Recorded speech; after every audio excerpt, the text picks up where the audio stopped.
નમસ્કાર, સમાચાર ડાયરી સાથે હું છું ચાર્મી। આજના મહત્વના સમાચાર પર નજર કરીશું। મહેસાણા મહાનગરપાલિકાના મેયર, ડેપ્યુટી મેયર સહિતના મહત્વના હોદ્દાઓ માટે આજે પ્રથમ સામાન્ય સભા પૂર્વે જિલ્લા ભાજપ કાર્યાલય કમલમ ખાતે અગત્યની બેઠક યોજાઈ હતી।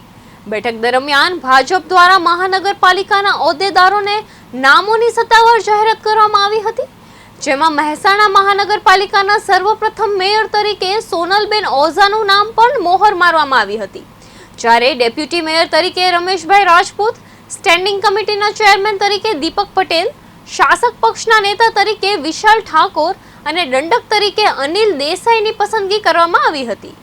ત્યારબાદ મહાનગરપાલિકાના ટાઉન હોલ ખાતે નવા ચૂંટાયેલા કોર્પોરેટરની પ્રથમ સામાન્ય સભા યોજાઈ હતી, જેમાં મેયર અને ડેપ્યુટી મેયર સહિતના હોદ્દાઓ માટેની વૈધાનિક ચૂંટણી પ્રક્રિયા હાથ ધરવામાં આવી હતી। પાર્ટીએ જવાબદારી આપી ભારતીય જનતા પાર્ટીનો અને મોવડી મંડળનો ખૂબ આભાર માનું છું।